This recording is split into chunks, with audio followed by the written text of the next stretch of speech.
In this episode, I'm going to look at an old Viking stereo system, a home stereo system with an 8-track recorder. Now, 8-track players were pretty popular for car units, but the recorders were much less popular. Let's take a look at this unit. This is an SC5894. This was sold by the Eaton's company in Canada.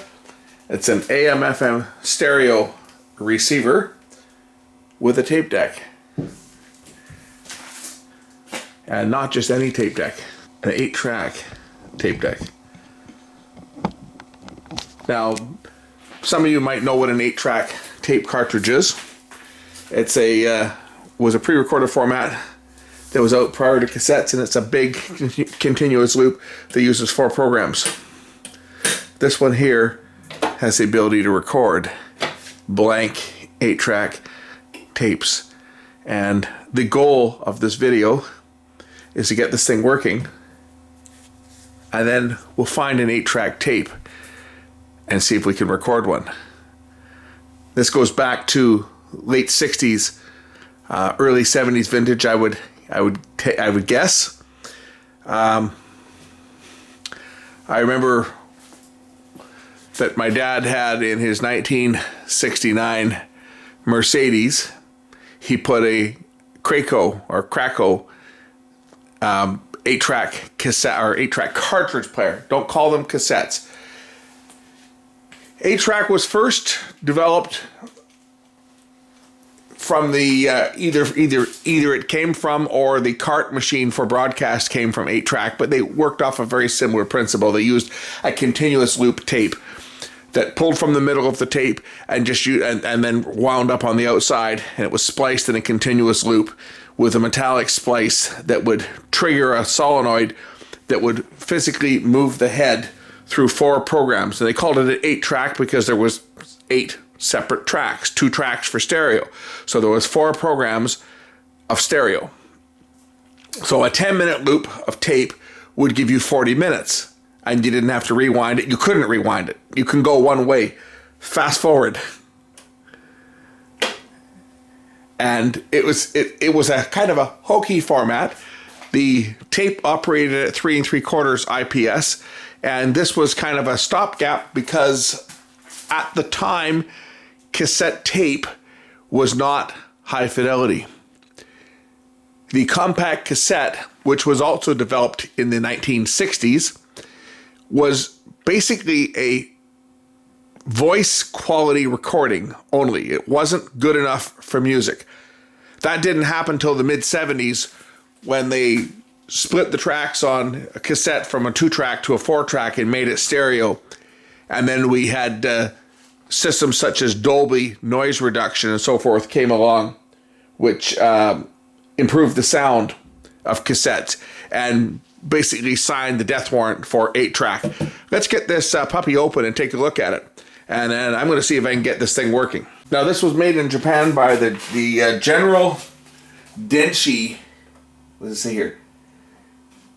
Made by General Denshi Kogyo Co. Limited in Japan. And take a look at all the screws they put into the bottom of this thing. So basically, this unit is going to slide out of the chassis.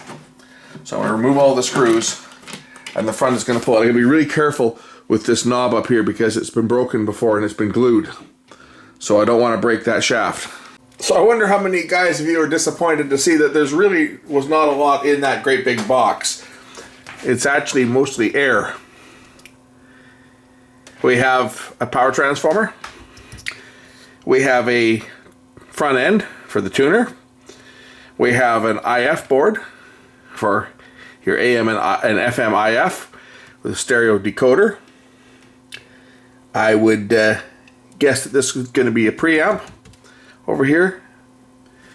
We have our power amp over here, which has got a good old STK439 stereo power amplifier module. Here's our rectifier board and filters. And here's the little puppy of interest, the 8-track recorder player. The electronics, of course, for that 8-track recorder player is on this board on the bottom, including here's the record play switch. When you press the record button, all it does is it presses that switch. So this is the record play circuit and the bias circuit for the recording. That's all on the bottom. This thing's going to have a belt in it. I'm just going to take a look at the condition and see if the belt is actually any good. The belt is going to be in here. Now I know how it works on the internet. If I don't show you guys something, then you're going to tell me I'm full of shit, but that belt is fine. The belt itself is actually under good tension and it shouldn't slip. So we should be able to test this thing. It's one small problem. Where am I going to find an 8-track tape? I'm going to have to go and take a look. I know I've got some. I've actually got some blank ones around too, if I could remember where I did with them. Because I used to have a recorder going back into the 70s. I would say it would be the 70s, maybe late 70s. I had a Radio Shack recorder, and I don't know whatever happened to it. Probably threw it out years ago. And I had some of the long 80-minute tapes, which were 20 minutes per program. I used to think it was pretty cool, right? I would have it timed, and I would do mixed tapes, spin records, and mix them together, and time it to the program length, and fade it out when the track was going to change, and then start another one. And I would make 80-minute mixed tapes that I could just plug into my player, and I used to just use it and listen to it. I'd let it play, and the thing I liked about the old 8-track, I mean, it didn't sound the greatest. It was on par with a reel, almost on par, not quite, but almost on par with a reel-to-reel running at 3 3/4.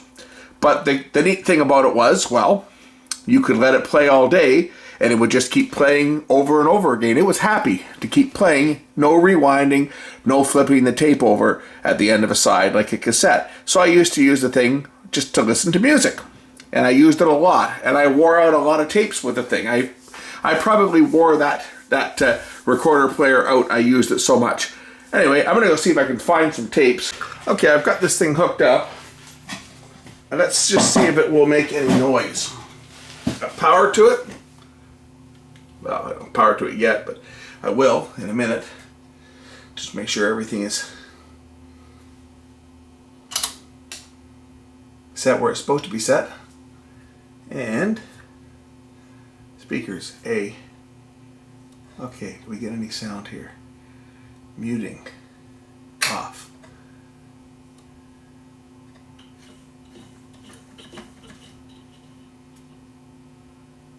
Okay, I've got a signal on the tuner. B speakers. Aha! So I'm on the B speakers.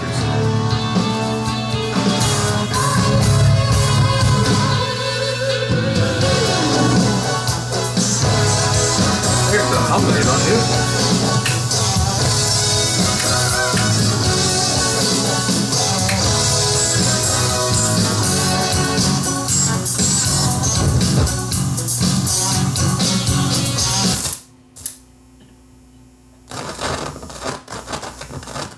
I hear a bit of hum from the controls need to be clean, but from the FM, I certainly.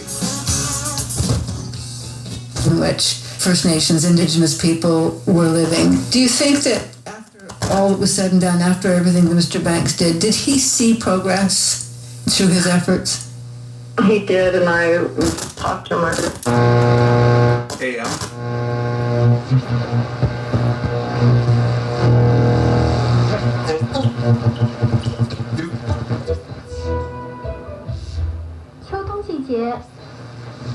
Henley Hansen now warming with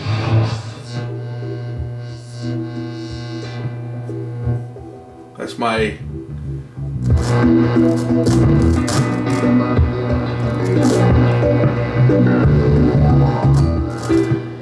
see if I let go of the antenna and the signal drops.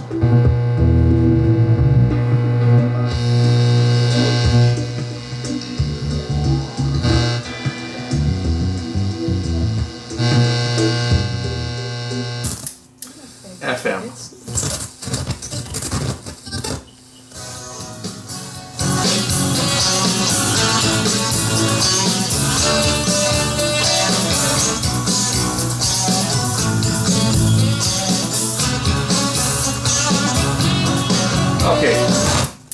What we're really interested in is whether this tape player is going to work, and the only tape I have at this time is a really ratty tape. Okay, the big problem with these 8-track or tapes was the foam in behind that provides pressure to the heads.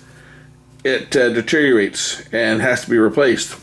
And I don't have one to replace on this old classic album that, well, it's seen better days, but this is the first 8-track tape that I got when I was probably, I guess, maybe 5 or 6. I don't know what year this came out. 68, maybe? Anyway, I think you guys know who those lads are, even if you can only see Paul and Ringo. I think that's Paul. Yeah, John's coming apart here, and that's George. Paul and Ringo. This, obviously, is the Beatles. And this was the Hey Jude album. And I think it was Can't Buy Me Love was the first one. I don't remember what was on track 2. Hey Jude was on track 3, and the first part of Rain and the second part of Rain, the conclusion. Because the problem with 8-track is, well, the tape is a certain length, and it's only like about 10 minutes per track. And, you know, you have to try and time it, and sometimes the songs were just a little too long to fit. So they had to fade them out partway through, change the track, and then fade them back up, which was a joke, but that's what they did.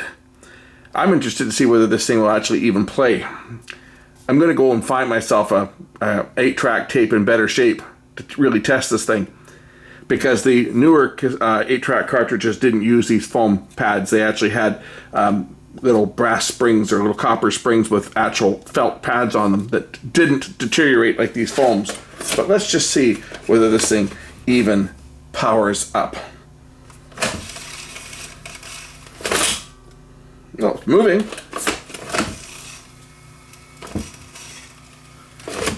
It's turning, but whether the tape is actually moving or not, that leaves a lot to be desired. Is the tape itself going to move, or is the tape itself trashed? Let's see.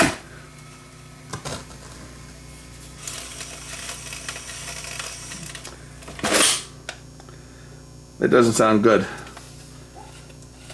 It actually sounds pretty bad. I wonder if I can get this thing open. We can take a look at the internal construction of one of these tapes. So there's the inside of an 8-track tape. And how it works is the tape spools around on the outside, and it pulls the tape out of the middle. So the tape actually has a graphite material on the back side of the tape, so that the tape slides easily, and as the tape turns, it pulls it out from the middle, like this, and then it wraps it around the outside. But sometimes what would happen on these tapes is like what's happened on here.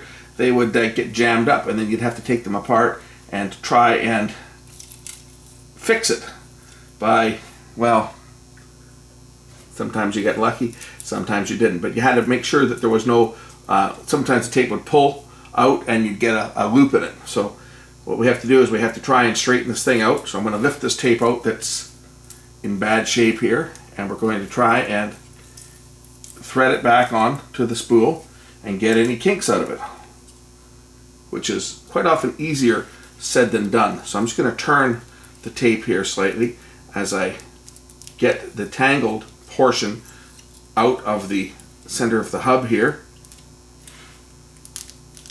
As you can see, what's happened is the tape hasn't packed properly.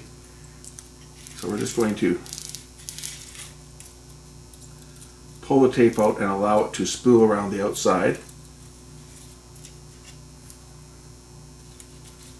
Give myself some room on the bench here so that I can try and straighten this mess out. I remember back in the day, you used to see 8-track tapes just thrown at the side of the highway. You know, this is when I was a kid. You'd see tapes that people, they would get jammed up in someone's car, and in frustration, they'd pull the tape out of their tape player, and usually there was tape hanging out of the end of it when it got jammed. The tape would get stuck onto the capstan shaft, which is inside the player, and you pull the tape out, and there was a whole bunch of tape that would all come out all kinked up on that was wrapped around the capstan, and people would rip them out and they just throw them out the window. They were so frustrated. So you'd be driving down the expressway and you'd see just ribbons of tape just blowing in the wind. someone threw one of the cassettes or one of the cartridges out the window. Yeah, they did the same thing with cassette tapes too. People would toss them out when they jammed up. You'd see them, but this being a 1/4-inch tape, you'd see it easier than the 1/8-inch tape from a cassette.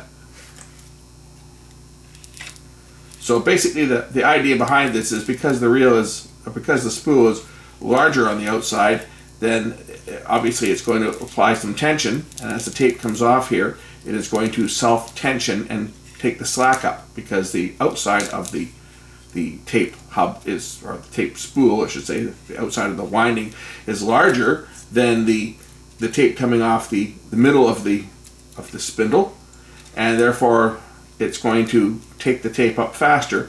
And that was one of the things that actually made this format work, was that it basically would take the tape up faster than it was being pulled out of the center of the hub, and that would create basically a self-tensioning tape. If I can get this thing to free up, I might actually get some sound off it, even without the felt pads in great shape, because the natural back tension created by pulling the tape off the middle here will actually put a bit of tension on the heads, and we might actually hear some sound, but I'm not going to hold my breath that it's going to sound great. I just want to see whether I can actually get this thing to play and try and get the tape to spool up again properly. So now I've got this mess, but to the rescue, I can just pull the tape here from the middle and it will tighten itself up. And then all I need to do is just get the kinks out of it once I get the tape spooled back into the reel here. So I can just pull this tape.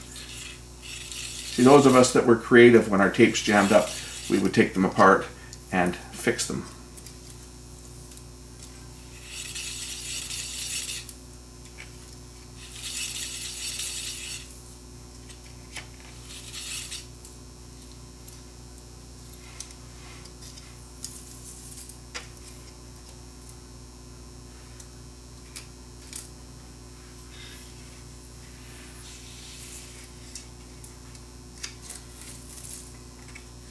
Now obviously I'm going to have a bunch of kinks in here that I'm going to have to straighten out, and I'll do that by manually spooling them back on the number of times I have to take the kinks out.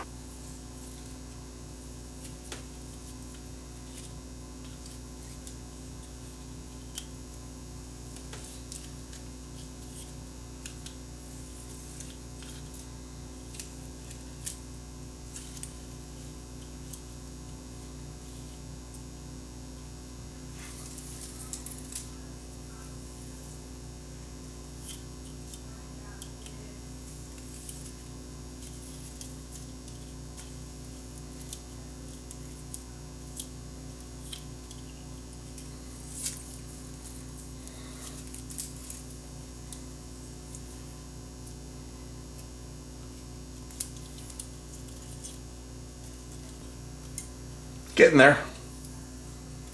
Maybe one or two more that I've got to turn around here, and that will get, I'll have a nice continuous loop when I'm done, and then I can put it back into the shell and it will self-tension itself. Like one more turn and I should be back the way I started. Let's see here. Yeah, there we go. Now we have a nice loop. So then I can take this back and I can put this back on to the spindle here, like that. Thread the tape around the pinch roller and make sure it's lying flat. Pull the tape out from its spindle here. Thread it around this guide.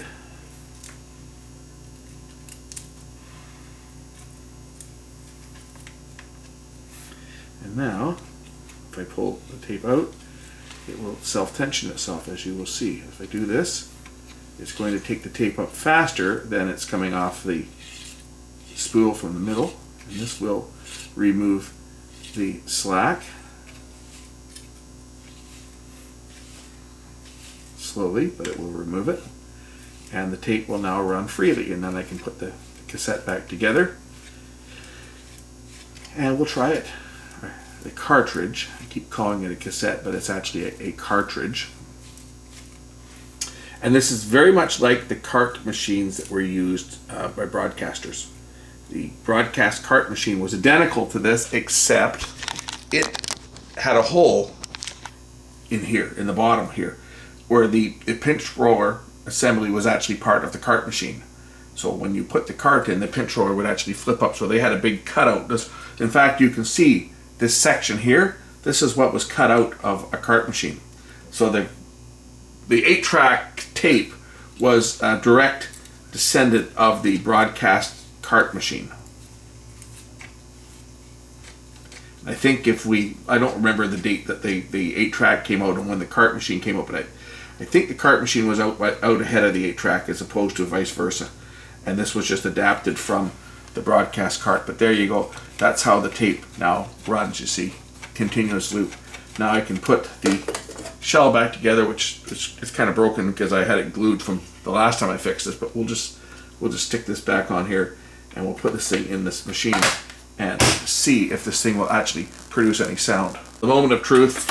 Let's see if we get any Beatles music here.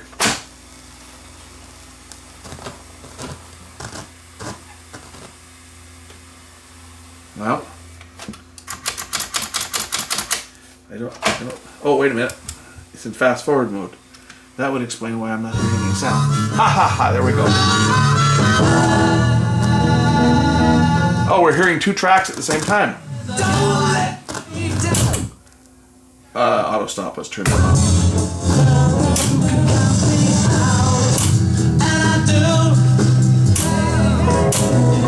You can see what it does here, right? The head's out of alignment big time, but that might be because my foam pad is not there. Oh, there should be a guide there, so it actually should hold the tape. The tape is running true.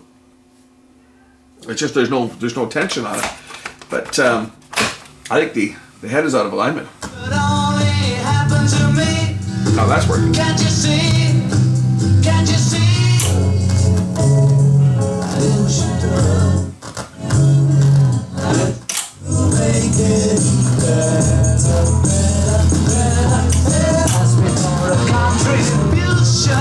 Works. I don't want to play this for more than a few seconds because, you know.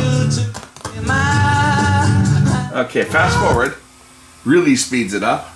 You don't get any sound, of course, on fast forward. I'm hoping that I can. I'm going to see if I can get that portion of Rain where it fades out. You can hear it change tracks here. One thing you'll notice on here is that the head moves up and down. There's a solenoid that moves it up and down. And we'll put it in track number 1, which is the first track. If I push it down,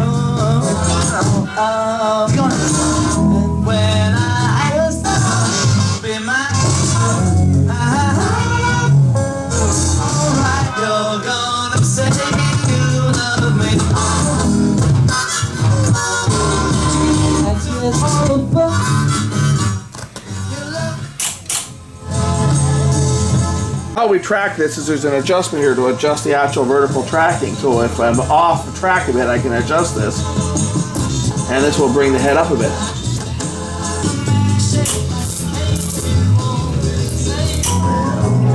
So I'm adjusting the head here. I'm just adjusting the height of the head by adjusting this screw.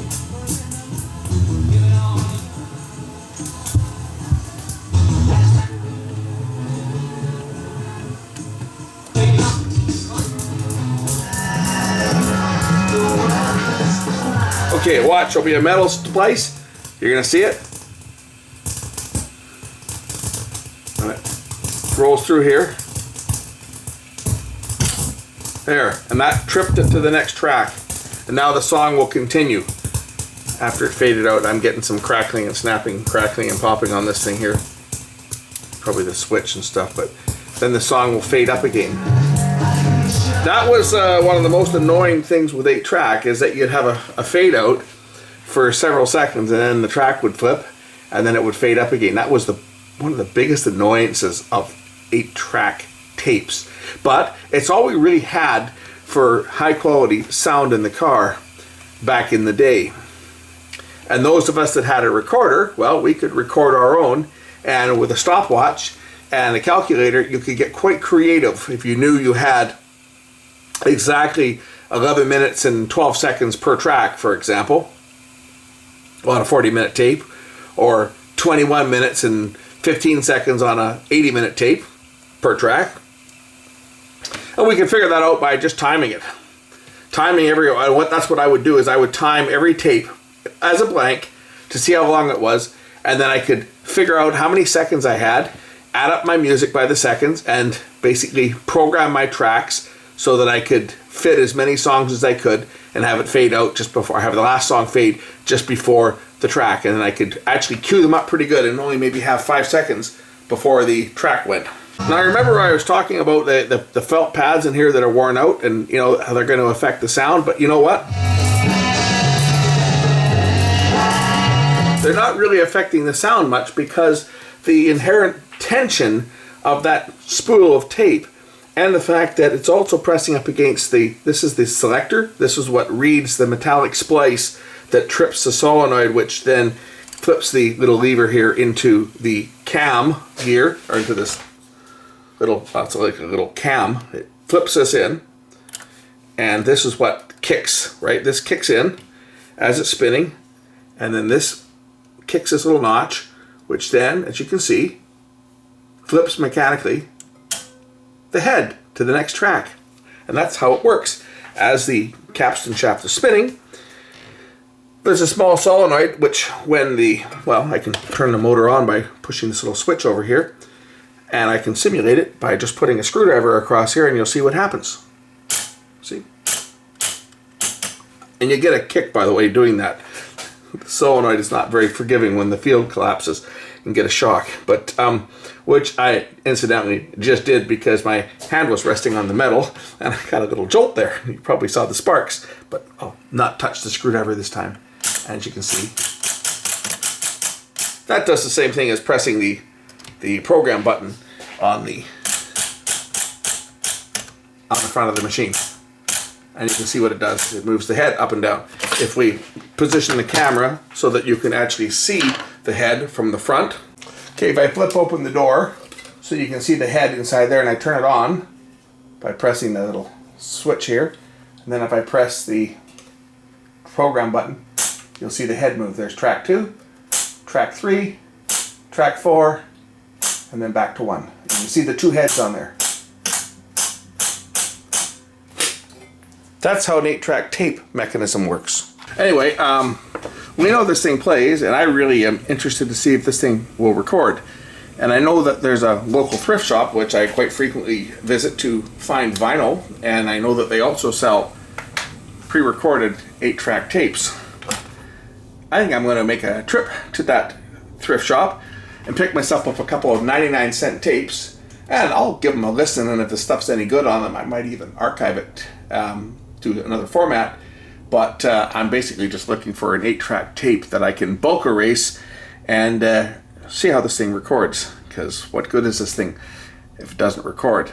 And see, this thing's been sitting, I've done nothing to it. I'm going to have to clean the controls on it, but I've done absolutely nothing to this unit, and it works. And this thing here is as old as the hills. I mean, this thing probably goes back to it definitely goes back to the early 70s, I would think.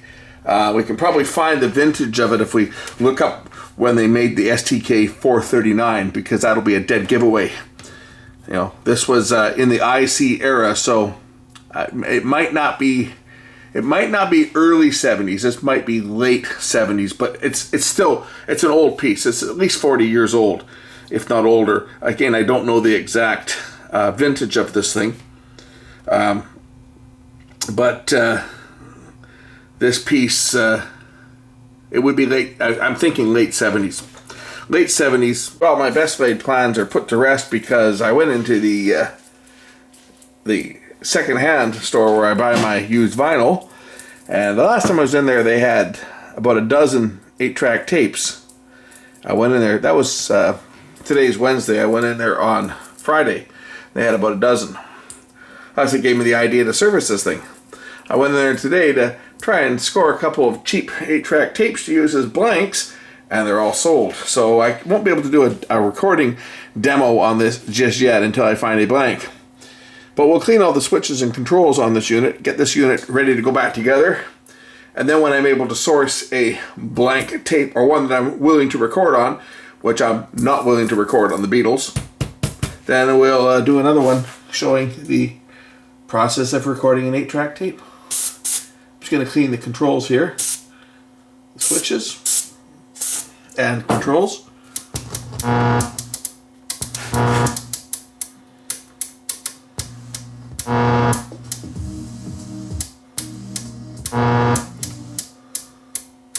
Okay, that control's clean. We'll do the same for the volume controls. Easy, very easy to get at on this. Take a look at how easy these designs were to get at. The controls are very accessible.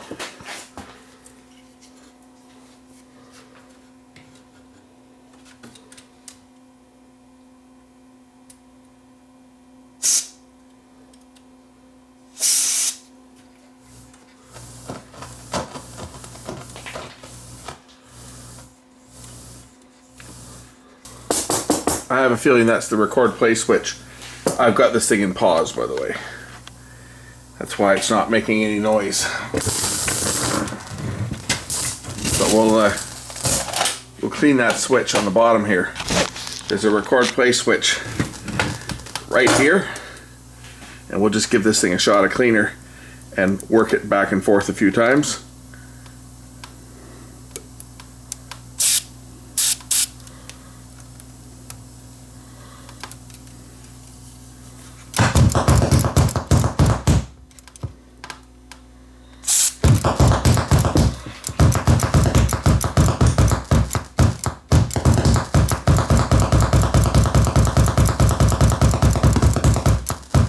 So when I press that record play switch, watch the paper that's sitting beside the speakers.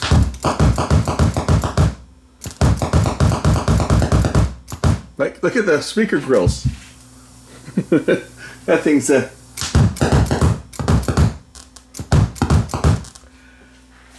making quite the thump there. I believe my controls are probably clean now. How's my switches? Switches are all down in here. These ones don't look to be too bad. You give a shot of cleaner to the bass and treble controls from this side, but I can get into them.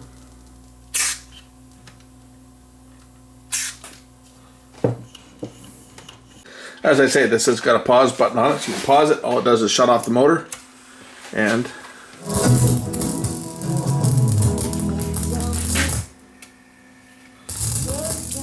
I have a feeling that noise is actually on the tape itself. Interesting.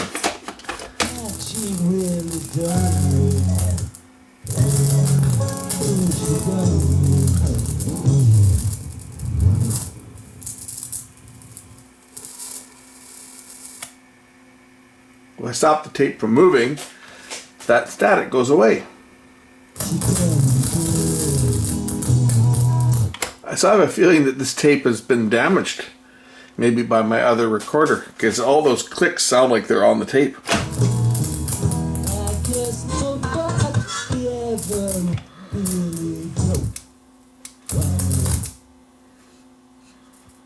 See, when I put it in pause, if you listen, if I turn up the volume and I move the head,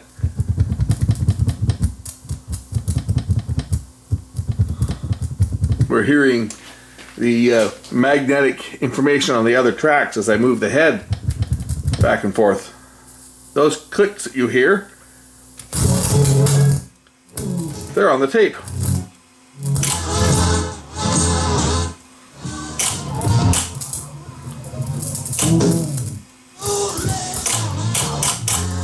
Well, anyway, that's it for this. I've done what I can on this unit. I've cleaned the controls. AM and FM is working. If I go to FM,